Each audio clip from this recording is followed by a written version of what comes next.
एक छोटे से कस्बे में समीर नाम का एक लड़का रहता था। बचपन में ही पिता की मृत्यु हो जाने के कारण परिवार की आर्थिक स्थिति बड़ी दयनीय थी।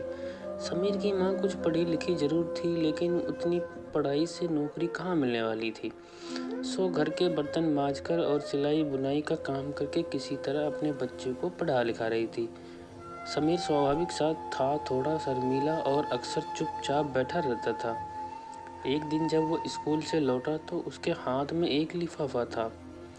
उसने माँ को लिफाफा पकड़ाते हुए, माँ, मास्टर साहब ने तुम्हारे लिए ये चिट्ठी भेजी है, जरा देखो तो इसमें क्या लिखा है। माँ ने मन में ही चिट्ठी पढ़ी और मुस्कुराकर बोली, बेटा, इसमें लिखा है कि आपका बेटा काफ़ी होशियार है। इस स्कूल के बाकी बच्चों की तुलना में इसका दिमाग बहुत तेज है और हमारे पास इसे पढ़ाने लायक शिक्षा नहीं है, इसलिए कल से आप इसे किसी और स्कूल में भेजें।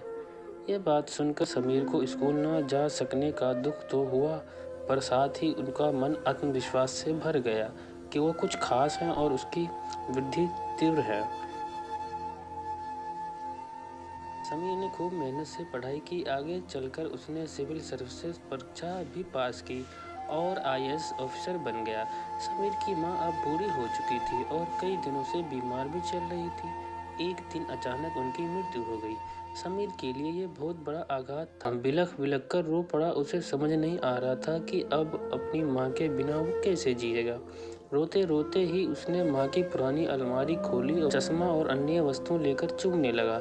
उस अलमारी में समीर के पुराने खिलौने और बचपन के कपड़े तक संभाल कर रखे हुए थे। समीर एक एक कर सारी चीजें निकालने लगा और तभी उसकी नज़र एक पुरानी चिट्ठी पर पड़ी। दरअसल ये वही चिट्ठी थी जो मास्टर साहब ने उसे 18 साल पहले दी थी। नम आंखों से समीर उसे पढ़ने लगा।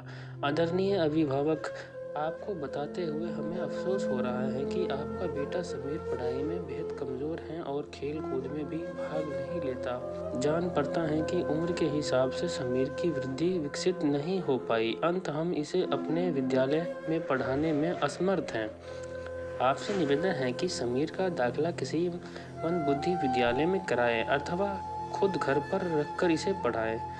समीर जानता था कि भले अब उसकी माँ इस दुनिया में नहीं रही, पर वो जहाँ भी रहे उनकी ममता, उनका आशीर्वाद सदा उस पर बना रहे। माँ से बढ़कर त्याग और तपस्या की मूर्ता भला और कौन हो सकता है। हम पढ़ लिख लें, बड़े होकर कुछ बन जाएं, इसके लिए वो चुपचाप न जाने कितनी कुर्बानियाँ देती हैं। अपनी ज़रूरतें मारकर हमारे शौक पूरा करती हैं। यहाँ तक कि सातना बुरा व्यवहार करे तो भी माँ उसका भला ही सोचती हैं। सचमुच माँ जैसी कोई नहीं हो सकता। दोस्तों, इस कहानी से हमें यही सीख मिलती है कि माँ कितनी दयालु और माँ की ममता कितनी होती है। दोस्तों, ऐसी और कहानी सुनने के लिए हमारे चैनल को सब्सक्राइब करें। धन्यवाद।